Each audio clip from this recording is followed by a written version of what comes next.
और इस वक्त की बड़ी खबर का रुख करते हैं। आज शाम को 6 बजे अब ये कंफर्म हो गया है कि मोदी मंत्रिमंडल का विस्तार हो रहा है। इस बात की कंफर्मेशन आ गई है कि आज शाम को 6 बजे ही मोदी मंत्रिमंडल का विस्तार हो रहा है। पीएम मोदी के दूसरे कार्यकाल का आज पहला विस्तार हो रहा है। कैबिनेट एक्सपेंशन आज 6 बजे हो रहा है मोदी मंत्रिमंडल का।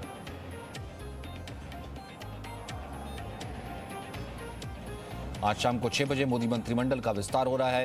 यानी कि फिलहाल अगर हम इसे ऑफिशियल इन्फॉर्मेशन कहें तो इसका मतलब ये हुआ कि प्रेसिडेंट हाउस की तरफ से इसकी कंफर्मेशन आ गई है, क्योंकि आज शाम को 6 बजे, पहले कहा जा रहा था कि आज शाम को 6 बजे कैबिनेट विस्तार होगा, लेकिन अब इसकी ऑफिशियल कंफर्मेशन आ गई है।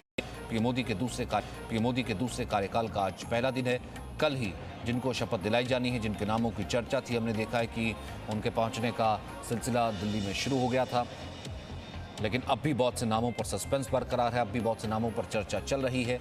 तो इस बीच आज शाम को 6 बजे प्रधानमंत्री मोदी के दूसरे कार्यकाल का आज पहला विस्तार है और शाम को 6 बजे ये विस्तार होगा, जिसमें नए मंत्रियों को शपथ दिलाई जाएगी। कुछ मंत्रियों के विभागों का तबादला हो सकता है, कुछ मंत्रियों के विभागों को बदला जा सकता है। पीएम मोदी के दूसरे कार्यकाल का ये पहला विस्तार है।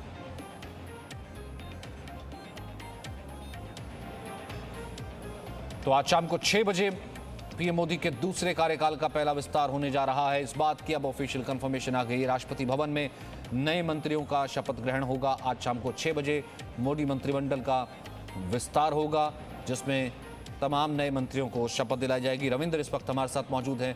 रविंद्र, अब ये औपचारिक तौर पर कंफर्मेशन आ गई है कि आज शाम को 6 बजे मोदी मंत्रिमंडल का विस्तार हो रहा है। बिल्कुल सचिन, आज कल ही हम लोगों ने चलाया था कि आज के बारे में कि शाम 6 बजे मंत्रिमंडल का विस्तार होगा और आज 6 बजे राष्ट्रपति भवन में नए मंत्रियों को शपथ दिलाई जाएगी। और सचिन, मैं एक बता दूं कि जहां पर हम लोग खड़े हैं, LKM जहां प्रधानमंत्री का आवास है, यहां पर नारायण राणे हो या फिर कपिल पाटिल हो जो भिवंडी से सांसद हैं, और भी कई जो संभावित मंत्री हैं, उनका यहाँ पर आना जाना शुरू हो गया है। तो कहीं ना कहीं जो एक परंपरा पिछले 2014 से प्रधानमंत्री ने बनाया है कि नए मंत्रियों के साथ वो चाय पर चर्चा करते हैं, तो ये माना जा रहा है कि थोड़ी देर बाद ही ये चाय पर चर्चा भी हो सकती है जो संभावित नए मंत्री हैं।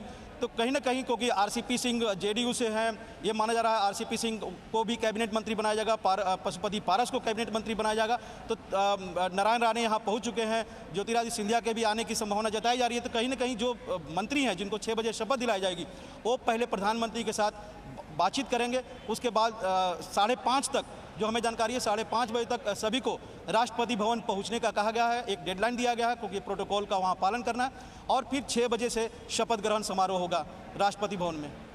और यूजुअली क्या, क्योंकि आपने पहले भी देखा है और एक लंबा अनुभव आपके पास, ये पहला मंत्रिमंडल विस्तार है, लेकिन इससे पहले भी जब जिस वक्त शपथ ग्रहण हुआ था, उससे पहले भी प्रधानमंत्री मिलते हैं, औपचारिक तौर पर मिलते हैं, चाय पर चर्चा कहिए या फिर यूँ कहिए कि एक ब्रीफिंग कहिए, अपने तरीके के कामकाज कहिए, उस तरह की चीज़ों को बताते हैं।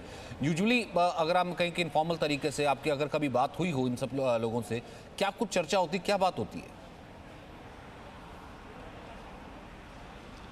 देखिए, प्रधानमंत्री जब नए मंत्रियों के साथ शपथ से पहले या शपथ के बाद जो मिलते हैं, तो जाहिर सी बात, एक उनको अपना विजन या सरकार का विजन या पार्टी का विजन उनके सामने रखते हैं कि किस तरह से उनको आने वाले दिनों में अपने विभागों को उस दिशा में लेकर चलना है। उसको गाइडलाइंस देते हैं, निर्देश देते हैं और कहीं ना कहीं नसीहत भी देते हैं।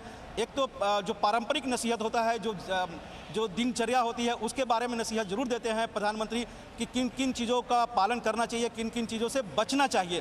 क्योंकि सचिन, आप हमसे लगातार कई बार इस पर बातचीत हुई, प्रधानमंत्री लगातार ये कहते रहे कि टेक्नोलॉजी का ज़माना है, टेक्नोलॉजी का यूज करना चाहिए, लेकिन आप उसका यूज ना हो जाएं, इसका भी ध्यान जरूर रखना चाहिए। तो कहीं ना कहीं प्रधानमंत्री एक विजन सभी मंत्रियों के सामने रखते रहे हैं। और आज भी जब शपथ ग्रहण हो जाएगा, उसके पहले जब प्रधानमंत्री मिलेंगे, तो कहीं ना कहीं अपनी सरकार का जो आने वाले 3 साल के लिए जो विजन है, उन सब के सामने रखेंगे कि किस दिशा में आपको भी चलना चाहिए और कैसे जनता के बीच में सरकार की योजनाओं को लेकर जाना चाहिए, सरकार और पार्टी के बीच में किस तरह से सामंजस्य बैठाना चाहिए, और एनडीए घटक दल के जो सहयोगी होते हैं उनके साथ भी किस तरह से अच्छे संबंध बनाकर आगे अपना काम करना। तो कहीं ना कहीं एक बात और बता दें सचिन, जो हमें जानकारी मिल रही है, जो हटने वाले हैं, जिनको हटाया जाने वाला है, उनके पास भी फोन जा रहा है। हालांकि इसकी कंफर्मेशन करना काफ़ी मुश्किल है, लेकिन जो जानकारी है, बीजेपी अध्यक्ष JP नड्डा खुद ही जो हटाए जाने वाले मंत्री हैं, बंगाल से एक राज्य मंत्री हैं, उनके पास ऐसी सूचना है कि फ़ोन गया हुआ है कि आपको इस मंत्रिमंडल से हटाया जा रहा है। तो कहीं ना कहीं एमओएस हो या एमओएस इंडिपेंडेंट हो, उनके पास भी फ़ोन जाने लगा है। कैबिनेट के बारे में अभी कहना काफ़ी मुश्किल है कि कैबिनेट से किसको हटाया जाएगा, लेकिन जो हमें जानकारी है कुछ मंत्रियों को जिनको हटाया जा रहा है उनके पास फ़ोन चला गया है। ठीक है रविंद्र, आगे भी हम आपसे बात करेंगे। फिलहाल आपने ये कंफर्म कर दिया कि 6 बजे मंत्रिमंडल का शपथ ग्रहण होगा। कुछ ही देर बाद जिन मंत्रियों को शपथ दिलाई जानी है वो चाय पर चर्चा के लिए पहुंच सकते हैं प्रधानमंत्री के निवास पर भी। बहुत बहुत शुक्रिया आपका। Presenting B News app available on Google Play and App Store. Download it now.